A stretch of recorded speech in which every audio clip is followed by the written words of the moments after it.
പ്രാർത്ഥിക്കാം. കർത്താവെ, ഞങ്ങളങ്ങയെ സ്തുതിക്കുന്നു. ഇന്നത്തെ ദിവസം അങ്ങയുടെ വചനം വായിക്കുന്നതും ധ്യാനിക്കുന്നതും കർത്താവെ ഞങ്ങളുടെ ആത്മീയ ജീവിതത്തിന് വളരെ ഒരു അനുഗ്രഹമാക്കി അങ്ങ് തീർക്കണമേ. തീർക്കാൻ പോകുന്നതിനായിട്ട് അങ്ങ് സ്തുതിക്കുന്നു. Thank you Lord. യേശു കർത്താവിന്റെ നാമത്തിൽ തന്നെ ആമേൻ. യെശയ്യാവ് 49 അധ്യായത്തിൽ നിന്നാണ് ഞാൻ വായിക്കാൻ ആഗ്രഹിക്കുന്നത്. ഞാൻ കഴിഞ്ഞ ആഴ്ച വളരെ ഒരു പ്രയാസമേറിയ സന്ദർഭത്തിൽ കൂടി കടന്നു പോകുമ്പോൾ കർത്താവിന്റെ വചനം എന്നെ ആശ്വസിപ്പിച്ചതാണ് ഞാൻ നിങ്ങൾക്കൂടെ പങ്കുവെക്കാൻ പോകുന്നത്. ഇതേ രീതിയിലുള്ള പ്രയാസങ്ങൾ ആർക്കെങ്കിലും ഉണ്ടെങ്കിൽ അവരെയും അത് ആശ്വസിപ്പിക്കട്ടെ എന്ന് ഞാൻ ആഗ്രഹിക്കുന്നു. 49 4 അധ്യായത്തിന്റെ 4 വാക്യത്തിന്റെ ആദ്യത്തെ ഭാഗം വായിക്കാം. യെശയ്യാവ് 49 4 അധ്യായം, അതിന്റെ ആദ്യത്തെ വാക്യം. ഞാനോ ഞാൻ വെറുതെ അധ്വാനിച്ചു, എന്റെ ശക്തിയെ വ്യർത്ഥമായും നിഷ്ഫലമായും ചെലവഴിച്ചിരിക്കുന്നു എന്ന് പറഞ്ഞു. ഇംഗ്ലീഷില്, I said I have toiled in vain, I have spend my strength for nothing and vanity. ഒരാള് ഒരു കുറെ കാര്യങ്ങൾ ചെയ്തിട്ട് അവസാനം ഒരു പ്രയോജനം ഇല്ലാത്ത പോലെ അങ്ങനെ നമുക്ക് പലപ്പോഴും, എനിക്കറിയാം, നമുക്ക് പലർക്കും പലപ്പോഴും അങ്ങനത്തെ അനുഭവങ്ങൾ ഉണ്ടാകാറുണ്ട്. അപ്പൊ ഞാൻ ആത്മീയമായിട്ടുള്ള രീതിയിൽ എസ്പെഷ്യലി ഒരു പ്രയോജനം ഇല്ല എന്ന് തോന്നിയ ഒരു സന്ദർഭത്തില് ഞാൻ ഒത്തിരി വിഷമിച്ചിരിക്കുമായിരുന്നു. അപ്പോഴാണ് ഞാൻ ഈ അധ്യായം കർത്താവ് എന്നെ വളരെ ക്ലിയർ ആയിട്ട് സ്പെസിഫിക് ആയിട്ട് വായിക്കാനായിട്ട് നടത്തിയത്. ഞാനോ അത്ര എംഫസൈസ് ചെയ്ത് പറയാം. ഞാൻ വെറുതെ അധ്വാനിച്ചു, എന്റെ ശക്തിയെ വ്യർത്ഥമായും നിഷ്ഫലമായും ചെലവഴിച്ചിരിക്കുന്നു എന്ന് പറഞ്ഞു. 14 വാക്യം കൂടെ വായിക്കാം. സിയോനോ യഹോവ എന്നെ ഉപേക്ഷിച്ചു, കർത്താവ് എന്നെ മറന്നു കളഞ്ഞു എന്ന് പറഞ്ഞു. ഇങ്ങനത്തെ സാഹചര്യങ്ങൾ, അതായത് നമ്മള് ആത്മീയമായിട്ടൊരു ഡിപ്രഷനിലോട്ട് കൊണ്ടുപോകുന്ന സാഹചര്യങ്ങൾ വരുന്ന സാഹചര്യങ്ങൾ നമുക്ക് ഉണ്ടാകാം. ആക്ച്വലി നമ്മളെ ആത്മീയമായിട്ട് എഫേർട്ട് ഇട്ടിട്ടും ഒരു പ്രയോജനം ഇല്ല എന്ന് തോന്നുന്ന സമയം, ആ സമയത്ത് വളരെ അതിശയമായിട്ട് ദൈവം എന്നെ ശക്തിപ്പെടുത്തിയ കുറച്ച് ഈ അധ്യായം ഞാൻ നിങ്ങളുമായിട്ടൊന്ന് പങ്കുവെക്കട്ടെ. ഇതേ 49 5 ആദ്യത്തെ വാക്യം വായിക്കുക. 4 ഞാൻ നേരത്തെ 4 14 ആദ്യം വായിച്ചത്. 5 വാക്യം വായിക്കാം. 5 വാക്യം ഇങ്ങനെയാ: ഇപ്പോഴോ യാക്കോബിനെ തന്റെ അടുക്കൽ തിരിച്ചു വരുത്തുവാനും ഇസ്രായേലിനെ തനിക്ക് വേണ്ടി ശേഖരിപ്പാനും എന്നെ ഗർഭത്തിൽ തന്റെ ദാസനായി നിയമിച്ചിട്ടുള്ള യഹോവ അരുളിച്ചെയ്യുന്നു. ആ വാക്യം മനസ്സിലായോ? അതായത്, now says the lord who form me. ഇത് ആക്ച്വലി മശീഹായെ പറ്റിയുള്ള ഒരു അധ്യായമാണ്. എന്നാൽ അതേസമയം മശീഹായുടെ ശിഷ്യന്മാരായിട്ട് ജീവിക്കുന്ന നമുക്ക്, ഫോളോ ചെയ്യുന്ന നമുക്കും ഇതേ കാര്യങ്ങൾ ആപ്ലിക്കബിളാ. അതാണ് യോഹന്നാന്റെ സുവിശേഷം 14, 15, 16, 17 വാക്യങ്ങളിൽ കർത്താവ് പറഞ്ഞിരിക്കുന്നത്. അതിന്റെ ബേസിസിൽ ഈ അധ്യായം കാണാനായിട്ട് ഞാൻ എല്ലാവരോടും താല്പര്യപ്പെടുന്നു. Now says the lord who form me from the womb to be his servant. എന്തിനാ? To bring Jacob back to him. മശീഹായെ കൊണ്ടുവന്നത് to bring Jacob back to him in order that Israel might be gathered to him. കർത്താവ് ചെയ്ത അതേ കാര്യം മത്തായി 28:20 പറഞ്ഞിരിക്കുന്ന നമ്മളോട് കർത്താവ് പറയുക, എന്നോട് കർത്താവ് പറയുക, ഇപ്പോഴോ യാക്കോബിനെ തന്റെ അടുക്കൽ തിരിച്ചു വരുത്തുവാനും ഇസ്രായേലിനെ തനിക്ക് വേണ്ടി ശേഖരിപ്പാനും എന്നെ ഗർഭത്തിൽ തന്റെ ദാസനായി നിയമിച്ചിട്ടുള്ള യഹോവ. ഞാൻ ഓർക്കുമായിരുന്നു, ഞാൻ ചെയ്തതൊക്കെ വേസ്റ്റായി എന്ന് ചിന്തിക്കുന്ന സമയത്ത് നിങ്ങൾക്ക് ആലോചിക്കാം എത്ര സമാധാനമായിരിക്കും ഈ വാക്യം. ദൈവത്തിന്റെ വചനത്തിന്റെ ശക്തി, ദൈവത്തിന്റെ വചനത്തിന്റെ പവർ, ദൈവത്തിന്റെ വചനം അനോയിന്റഡ് ആയിട്ട് നമുക്ക് കിട്ടുമ്പോൾ, ദൈവം നമ്മൾ സംസാരിക്കുമ്പോൾ എത്ര അനുഗ്രഹിക്കപ്പെട്ടതാണെന്ന് ഞാൻ ചിന്തിക്കുമായിരുന്നു. അതായത്, എന്തിനാ എന്നെ അമ്മയുടെ ഗർഭത്തിൽ, ഞാൻ ചിന്തിക്കുമായിരുന്നു, എന്റെ അമ്മയുടെ ഗർഭത്തിൽ എന്നെ എന്തിനാ ദൈവം തിരഞ്ഞെടുത്തത്? ഒറ്റ കാര്യത്തിനാ, യാക്കോബിനെ തന്റെ അടുക്കൽ തിരിച്ചു വരുത്തുവാനും ഇസ്രായേലിനെ തനിക്ക് വേണ്ടി ശേഖരിപ്പാനും. കർത്താവ് ഇതിനു വേണ്ടിയാ എന്നെ തിരഞ്ഞെടുത്തതെന്ന് എനിക്ക് മനസ്സിലായി. എന്നെ തിരഞ്ഞെടുത്ത് എൻ്റെ അമ്മയുടെ ഉദരത്തിൽ നിന്ന് എന്നെ ഈ ലോകത്തിലോട്ട് വിട്ടത് ഈ ഒറ്റ കാര്യത്തിന് വേണ്ടിയാ. അതായത്, ദൈവത്തിന്റെ മക്കൾ തെറ്റിപ്പോയിട്ടുണ്ടെങ്കിൽ അവരെ തിരിച്ചു വരുത്തുവാനും ഇസ്രായേലിനെ തനിക്ക് വേണ്ടി ശേഖരിപ്പാനും. ഈ പഴയ നിയമം മുഴുവൻ വായിക്കുമ്പോൾ ഇസ്രായേൽ പിന്നെയും തെറ്റിപ്പോയതായിട്ട് കാണുന്നത്. ഈ തെറ്റിപ്പോയ ഇസ്രായേലിനെ കർത്താവ് എപ്പോഴും എത്ര സ്നേഹത്തോടെയാ തിരിച്ച് മാടി വിളിക്കുന്നത്. ഞാൻ യശയാ പ്രവചനം തന്നെ ആദ്യത്തെ കഴിഞ്ഞ ഒരു ശനിയാഴ്ച ഇതുപോലെ ദൈവസന്നിധിയിൽ ഇരുന്ന് ആദ്യത്തെ 6, 7, 1 തൊട്ട് 6, 7, 8 വരെ വായിക്കുമായിരുന്നു. ആ സമയത്തൊക്കെ ഞാൻ ചിന്തിക്കുമായിരുന്നു കർത്താവിന്റെ ഒരു ഹൃദയം. കർത്താവ്, ഞാൻ പറഞ്ഞ 1-ാം അധ്യായം 18-ാം വാക്യം, നിന്റെ പാപങ്ങൾ രക്താംബരം പോലെ ഇരുന്നാലും ഞാൻ അതിനെ വെളുപ്പിക്കും. എത്ര കറയായിട്ടിരുന്നാൽ ദൈവം അങ്ങനെയാ ദൈവത്തിന്റെ മക്കളോട്, ദൈവത്തിന്റെ സന്തതിയോട്.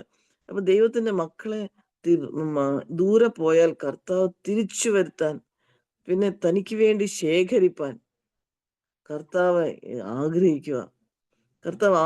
പ്രിയപ്പെട്ടവരെ. ഞാൻ അതിനെ വായിച്ചപ്പോ എന്റെ ഹൃദയം നന്ദി കൊണ്ടും എന്റെ കണ്ണുകൾ നിറഞ്ഞു. കർത്താവ് അതിനു വേണ്ടി. അപ്പൊ ഞാൻ വിചാരിച്ചു, ഇനി ഞാൻ എന്തിനാ ദുഃഖിക്കുന്നത്, കർത്താവ് ഇങ്ങനെയാണല്ലോ പറഞ്ഞിരിക്കുന്നതെന്ന്. 6-ാമത്തെ വാക്യം വായിക്കാം. ഒരു വാക്യം എത്ര ബ്യൂട്ടിഫുൾ ആണെന്നറിയാമോ? 6-ാമത്തെ വാക്യം, നീ യാക്കോബിന്റെ ഗോത്രങ്ങളെ എഴുന്നേൽപ്പിക്കേണ്ടതിനും ഇസ്രായേലിൽ സൂക്ഷിക്കപ്പെട്ടവരെ തിരിച്ചു വരുത്തേണ്ടതിനും എനിക്ക് ദാസനായിരിക്കുന്നത് പോരാ. ഇനി അടുത്ത കാര്യം പറയുക കർത്താവ്. ഇത് തന്നെ ഓർത്ത് വിഷമിച്ചിരിക്കുന്ന ഒരാളോട് കർത്താവ് പറയുക, ഇത്രയും ചെറിയ ഈ ഒരു കാര്യം മാത്രമല്ല ഞാൻ നിന്നെ കൊണ്ട് ചെയ്യിക്കാൻ പോകുന്നത്, ചെയ്യുന്നത് പോരാ, എന്റെ രക്ഷ ഭൂമിയുടെ അറ്റത്തോളം എത്തേണ്ടതിന് ഞാൻ നിന്നെ ജാതികൾക്ക് പ്രകാശമാക്കി വെച്ചിരിക്കുന്നു എന്നവൻ അരുളി ചെയ്യുന്നു. അതായത് ഓൾറെഡി ചെയ്യുന്ന വേല നിഷ്ഫലമായി പോയി ഇരിക്കുക, ഒരു പ്രയോജനമില്ല എന്ന് ചിന്തിച്ചിരിക്കുന്ന ഒരാളോട് കർത്താവ് പറയുക, നീ അങ്ങനെ ചിന്തിക്കണ്ട, നിന്റെ മക്കളെ ഞാൻ തിരിച്ചു വരുത്തും. ആത്മീയമായിട്ട് പുറകോട്ട് പോയവരെ തിരിച്ചു വരുത്തും. അവരെ ഞാൻ ശേഖരിക്കും. അത് മാത്രമല്ല, നിന്നെ കൊണ്ട് ഞാൻ ഭൂമിയുടെ അറ്റത്തോളം, under the uttermost part of the earth, എന്റെ രക്ഷ, കർത്താവിന്റെ രക്ഷ ഭൂമിയുടെ അറ്റത്തോളം എത്തേണ്ടതിന് ഞാൻ നിന്നെ ജാതികൾക്ക് പ്രകാശമാക്കി. കർത്താവിനെ പറ്റി ഇനിയും അറിയാത്ത ആൾക്കാർ, കൂടുതൽ ആൾക്കാർക്ക് വേണ്ടി ഭൂമിയുടെ അറ്റം വരെ ഞാൻ ചെയ്യിക്കാൻ പോകുന്നു. ഒരു രീതിയിലും നീ വിഷമിക്കുകയും പ്രയാസപ്പെടുകയും ചെയ്യണ്ട എന്നുള്ള ഈ ഒരു വാക്യം എന്നെ ഒത്തിരി ധൈര്യപ്പെടുത്തി. അത് കഴിഞ്ഞ് 8-ന്റെ 2-ാമത്തെ ഭാഗം, 8-ാം വാക്യത്തിന്റെ 2-ാമത്തെ ഭാഗം, ദേശത്തെ ഉയർത്തുവാനും ശൂന്യമായി കിടക്കുന്ന അവകാശങ്ങളെ കൈവശമാക്കി കൊടുപ്പാനും ബന്ധിക്കപ്പെട്ടവരോട് ഇറങ്ങിപ്പോയിക്കൊള്ളുവീൻ എന്നും അന്ധകാരത്തിൽ ഇരിക്കുന്നവരോട് വെളിയിൽ വരുവീൻ എന്നും പറവാനും ഞാൻ നിന്നെ കാത്തു. കർത്താവ് പറയുക, കാത്തു നിന്നെ ജനത്തിന്റെ നിയമമാക്കി വെച്ചിരിക്കുന്നത്. മേഡ് യു കവനന്റ് എന്നൊക്കെ ഇംഗ്ലീഷിൽ വായിക്കുന്നത്. എത്ര വലിയ പ്രോമിസാ ദൈവം എനിക്ക് തന്നെന്ന് ഞാൻ ചിന്തിക്കുമായിരുന്നു. ഇതേ കാര്യം നമുക്ക് ഓരോരുത്തർക്കും ഈ വചനത്തിൽ അവൈലബിളാ. നമ്മള് കർത്താവിൽ നിന്ന് അകന്നു പോയി എന്ന് ചിന്തിക്കുന്ന, ആത്മീയമായിട്ട് നമ്മൾ വളർത്തിക്കൊണ്ട് വരാൻ ശ്രമിക്കുന്നവര്, ഒന്നിൽ സ്വന്തം വീട്ടിലായിക്കൊള്ളട്ടെ, അല്ലെങ്കിൽ നമ്മുടെ സർക്കിൾസിലായിക്കൊള്ളട്ടെ, അങ്ങനെ ഉണ്ടെങ്കിൽ കർത്താവ് പ്രോമിസ് ചെയ്യുക 8-ാം വാക്യത്തില്, ദേശത്തെ ഉയർത്തുവാനും ശൂന്യമായി കിടക്കുന്ന അവകാശങ്ങളെ കൈവശമാക്കി കൊടുപ്പാനും ബന്ധിക്കപ്പെട്ടവരോട് ഇറങ്ങിപ്പോയിക്കൊള്ളുവീൻ എന്നും അന്ധകാരത്തിൽ ഇരിക്കുന്നവരോട് വെളിയിൽ വരുവീൻ എന്നും പറവാനും ഞാൻ നിന്നെ കാത്ത് നിന്നെ ജനത്തിന്റെ നിയമമാക്കി വെച്ചിരിക്കുന്നു. ഇതെനിക്ക് എത്ര പ്രത്യാശ തന്നു എന്ന് എനിക്ക് പറയാൻ പറ്റില്ല, പ്രിയപ്പെട്ടവരെ. ദൈവത്തിന്റെ വചനം ഇത്ര പവർഫുള്ളാ. ഇനി 9-ാം വാക്യത്തില്, അവർ വഴികളിൽ മേയും, എല്ലാ പാഴ്ക്കുന്നുകളിലും അവർക്ക് മേച്ചിലുണ്ടാകും, അവർക്ക് വിശക്കുകയില്ല, ദാഹിക്കുകയുമില്ല, മരീചികയും വെയിലും അവരെ ബാധിക്കുകയില്ല. അവരോട് കരുണയുള്ളവൻ അവരെ വഴി നടത്തുകയും നീരുറവുകൾക്കെതിരെ അവരെ കൊണ്ടുപോവുകയും ചെയ്യും. ഞാൻ എത്ര എനിക്ക് ധൈര്യം ഇത് വായിക്കുന്നത്. അതായത് ശൂന്യമായി കിടക്കുന്ന സ്ഥലത്ത് ദൈവം പറയുക, മരീചികയുടെ അടുത്തോട്ട് ഞാൻ അവരെ കൊണ്ടുപോകുമെന്ന്. ദൈവം നമ്മുടെ കയ്യിൽ നിന്ന് പോയി എന്ന് തോന്നുന്ന കേസ് കർത്താവ് പറയുക, ഞാൻ ഇങ്ങനെ ചെയ്യും. അവരോട് കരുണയുള്ളവൻ, ദൈവം അവരോട് കരുണയുള്ളവനാ. ആ കരുണ തന്നെയാ ദൈവം നമുക്കും തന്നിരിക്കുന്നത്, നമ്മൾ ചെയ്യാനും ആഗ്രഹിക്കുന്നതും. ഞാൻ വഴി നടത്തുകയും നീരുറവുകൾക്കെതിരെ അവരെ കൊണ്ടുപോവുകയും ചെയ്യും. അത് കഴിഞ്ഞ് 11-ാം വാക്യം, മല പോലെ ഇരിക്കുന്ന പ്രശ്നങ്ങളായിരിക്കും അവര് കർത്താവിലേക്ക് വരാനായിട്ടുള്ള തടസ്സം. പക്ഷെ 11-ാം വാക്യത്തില്, ഞാൻ എന്റെ മലകളെ ഒക്കെയും വഴിയാക്കും, എന്റെ പെരുവഴികൾ പൊങ്ങിയിരിക്കും. നമ്മൾ മല പോലെ ഇരിക്കുന്ന ദൈവത്തിന്റെ അടുത്തോട്ട് നമ്മുടെ പ്രിയപ്പെട്ടവർ, നമ്മൾ ആഗ്രഹിക്കുന്നവർ വരാൻ തടസ്സമായിരിക്കുന്ന മലയെ ദൈവം എന്ത് ചെയ്യും? ദൈവം വഴിയാക്കും. ഹൈവേ ആക്കുമെന്ന ഇംഗ്ലീഷിൽ എഴുതിയിരിക്കുന്നത്. ഹൈവേ എന്ന് പറഞ്ഞ എല്ലാവരും ഈസി ആയിട്ട് പോകുന്ന ഒരു വഴിയാ, അല്ലാതെ കുണ്ടും കുഴിയുള്ള വഴിയല്ല. ഒരു വഴിയാക്കും, എന്റെ പെരുവഴികൾ പൊങ്ങിയിരിക്കും. ദൈവം ദൈവം എങ്ങനെ, ഞാൻ ഓർക്കുമായിരുന്നു, ആത്മീയമായിട്ട് സന്തോഷമായിട്ട് പോകുന്നവരെക്കാട്ടിലും നമ്മുടെ ഹൃദയം പലപ്പോഴും, എൻ്റെ ഹൃദയം എപ്പോഴും ആത്മീയമായിട്ട് തെറ്റിപ്പോകുന്നവരോട് അടുത്തോട്ടാ ദൈവം എനിക്ക് ദൈവം പറഞ്ഞു, ഞാൻ കരുണയുള്ളവനാ. അവരോട് ശൂന്യമായി കിടക്കുന്ന പുറകോട്ട് പോകുന്നവരോട് കരുണയുള്ളവനാ കർത്താവ്. ആ കരുണയാ ദൈവം നമ്മളും ചെയ്യാനായിട്ട് കർത്താവ് ആഗ്രഹിക്കുന്നത്. അത് കഴിഞ്ഞ് 15 തൊട്ട് 19 വരെ കർത്താവിന്റെ പ്രോമിസ് വായിക്കാം. 14 ആദ്യം വായിച്ചതാ. 15 തൊട്ട്. സ്ത്രീ തന്റെ കുഞ്ഞിനെ മറക്കുമോ? താൻ പ്രസവിച്ച മകനോട് കരുണ തോന്നാതിരിക്കുമോ? ഇതേ എപ്പോഴും ഞാൻ വിചാരിക്കും, നമ്മൾ ഫിസിക്കലായിട്ട് പ്രസവിച്ച ഒരു കുഞ്ഞിനെ നമുക്ക് മറക്കാൻ പറ്റുമോ? ഒരിക്കലും പറ്റത്തില്ല. കർത്താവ് നമ്മളെ ഫിസിക്കലായിട്ട് പ്രസവിച്ചതല്ല, നമ്മളെ ആത്മീയമായിട്ട് പ്രസവിച്ചതാ. കർത്താവ് പറയുക, ഞാൻ നിന്നെ, അങ്ങനെയാ കർത്താവ് തെറ്റിപ്പോകുന്നവരോട് കർത്താവ് കരുണ കാണിക്കുന്നത്. ഇതേ കരുണയാണ് ദൈവം നമ്മളോടും ആഗ്രഹിക്കുന്നത്. ഇത് പറയുക, ഞാൻ നിന്നെ എൻ്റെ ഉള്ളം കയ്യിൽ വെച്ചിരിക്കുന്നു, നിന്റെ മതിലുകൾ എല്ലായ്പ്പോഴും എൻ്റെ മുമ്പിൽ ഇരിക്കുന്നു. കർത്താവിന്റെ ഉള്ളം കയ്യില് നമ്മൾ സുരക്ഷിതരാണ്. ചിന്തിച്ചതിനെക്കാട്ടിലും എനിക്ക് കൂടുതൽ പിന്നെയും തോന്നിയത് തെറ്റിപ്പോയ ആൾക്കാർ സേഫാ എന്നുള്ള കാര്യമാണ്. മാത്രമല്ല, അവിടെ പറഞ്ഞിരിക്കുന്നത് ഉള്ളം കയ്യിൽ വെച്ച് വരച്ചിരിക്കുന്നു.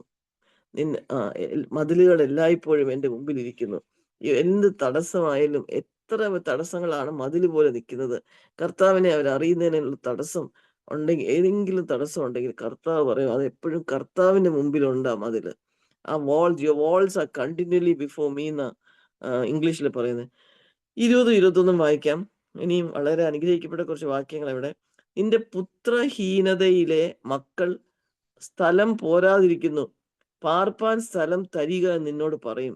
അപ്പോൾ നീ നിന്റെ ഹൃദയത്തിൽ, ഞാൻ പുത്രഹീനനെയും പന്തിയെയും പ്രവാസിനിയും അലഞ്ഞു നടക്കുന്നവളും ആയിരിക്കെ ഇവരെ പ്രസവിച്ച് വളർത്തി തന്നിരിക്കുന്നു. ഞാൻ ഏകാഗിയായിരുന്നുവല്ലോ, ഇവർ എവിടെ ആയിരുന്നു എന്ന് പറയും. കർത്താവ് പറയുക, നിനക്കൊന്ന് മക്കളെ ഉണ്ടായിരുന്ന മക്കളും പോയി എന്ന് തോന്നുന്ന സമയത്ത് കർത്താവ് പറയുക, കർത്താവ് അവരെ കൂട്ടി വരുത്തും. പാർപ്പാൻ, this place is too cramped for us, ഇവിടെ പാർപ്പാൻ സ്ഥലമില്ല. തിരിച്ചു വന്നിട്ട് ഞങ്ങൾക്ക് കൂടെ പാർക്കാൻ സ്ഥലം താ എന്ന് ഈ മക്കൾ പറയുമെന്ന്. ഇത് കർത്താവിന്റെ പ്രോമിസാ പ്രിയപ്പെട്ടവരെ. നമ്മൾ അതുകൊണ്ട് ഒരു രീതിയിലും, ഏതെങ്കിലും രീതിയിൽ നിന്ന് കർത്താവ് നമ്മള് വളരെ എഫേർട്ട് ഇട്ട് മക്കളെ പറ്റി നമ്മൾ ചിന്തിക്കുമ്പോൾ കർത്താവ് പറയുക, നിങ്ങൾ വിഷമിക്കേണ്ട, തിരിഞ്ഞു പോയെങ്കിൽ എനിക്ക് അവരെ തിരിച്ചു വരുത്താനായിട്ട് കഴിയും എന്നുള്ളത്. 22, 23 യഹോവയായ കർത്താവ് ഇപ്രകാരം അരുളിച്ചെയ്യുന്നു, ഞാൻ ജാതികൾക്ക് എൻ്റെ കൈ ഉയർത്തുകയും വംശങ്ങൾക്ക് എൻ്റെ കൊടി കാണിക്കുകയും ചെയ്യും. അവർ നിന്റെ പുത്രന്മാരെ തങ്ങളുടെ മാർവിൽ അണച്ചും പുത്രിമാരെ തോളിൽ എടുത്തുകൊണ്ട് വരും. രാജാക്കന്മാർ നിന്റെ പോറ്റപ്പന്മാരും അവരുടെ രാജ്ഞികൾ നിന്റെ പോറ്റമ്മമാരും ആയിരിക്കും. അവർ നിന്നെ സാഷ്ടാംഗം വണങ്ങി നിന്റെ കാലിലെ പൊടി നക്കും. ഞാൻ യഹോവ എന്നും എനിക്കായി കാത്തിരിക്കുന്നവർ ലജ്ജിച്ചു പോകയില്ല എന്നും നീ അറിയും. എനിക്കായി കാത്തിരിക്കുന്നവർ. ആത്മീയമായിട്ടുള്ള വിഷയങ്ങളിൽ നമ്മൾ മറ്റുള്ളവർക്ക് വേണ്ടി മധ്യസ്ഥത ചെയ്ത് പ്രാർത്ഥിക്കുമ്പോൾ കർത്താവ് പറയുക, ആ വിഷയത്തോട് ചേർത്ത കർത്താവ് പറയുന്നത്, എനിക്കായി കാത്തിരിക്കുന്നവർ ലജ്ജിച്ചു പോകുകയില്ല എന്നും നീ അറിയും. Those who hopefully wait for me will not be put to shame. അവസാനമായിട്ടൊരു വാക്യം കൂടെ വായിച്ചോട്ടെ. 25th verse, 25ാം വാക്യം. എന്നാൽ യഹോവ ഇപ്രകാരം അരുളിച്ചെയ്യുന്നു, ബലവാനോട് ബദ്ധന്മാരെ എടുത്തു കളയാം, നിഷ്കണ്ടകന്റെ കവർച്ചയെയും വിടുവിക്കാം.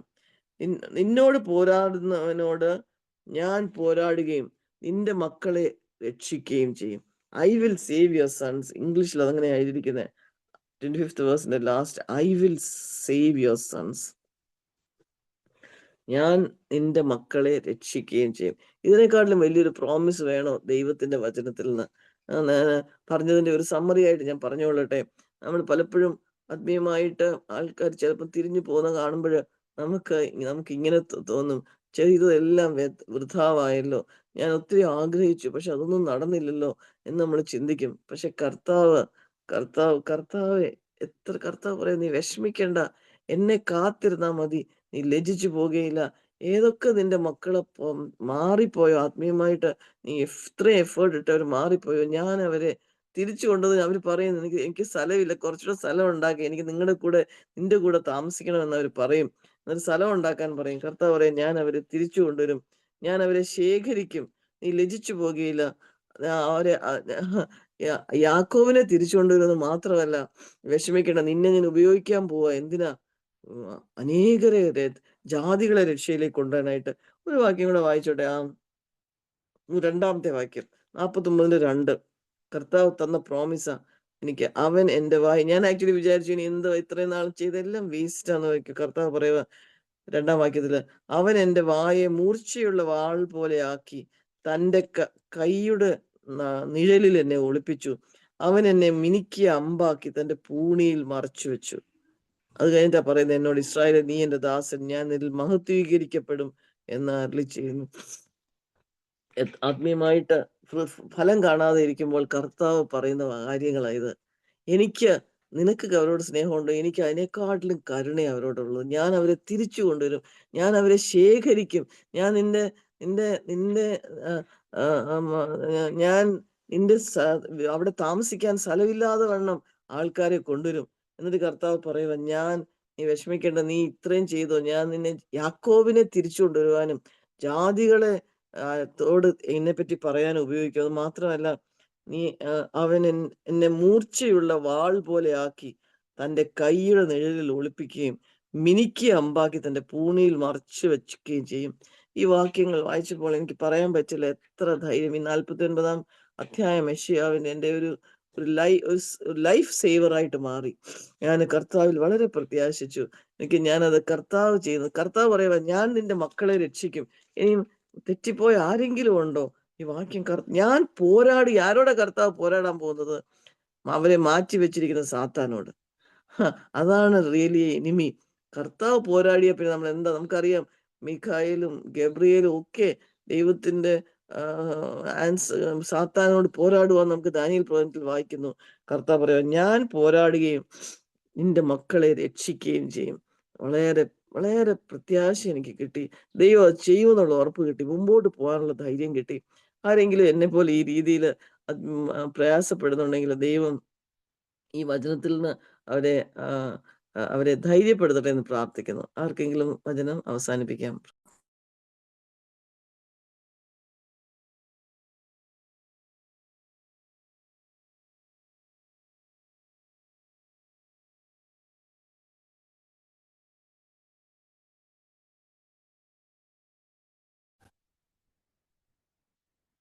ദൈവമേ ക്രിസ്താവേ, ഒരു പ്രാവശ്യം കൂടെ അങ്ങോട്ട് പാത്തു വന്ന് വചനം കേൾക്കാൻ നമ്മുടെ സമയത്തിനായി നന്ദി പറയുന്നു. കർത്താവേ, നല്ല വചനം ഞങ്ങൾക്ക് മാറ്റി കൊടുത്തുകൊണ്ട് സ്തോത്രം. ഒക്കെ കേട്ട് ഞങ്ങൾക്ക് വരുന്ന ദിവസങ്ങളിൽ കർത്താവേ, അതനുസരിച്ച് ഞങ്ങളുടെ നഷ്ടപ്പെട്ടു പോകുന്ന ആത്മാക്കളെ കുറിച്ചുള്ള വലിയ ഭാരം ഞങ്ങൾക്കുണ്ടെങ്കിലും കർത്താവ് ഞങ്ങൾ പ്രിയപ്പെട്ടു ഒരു കർത്താവിനെ അറിയാതിരിക്കുമ്പോൾ ഞങ്ങൾക്ക് ഭാരമായിട്ട് തോന്നും.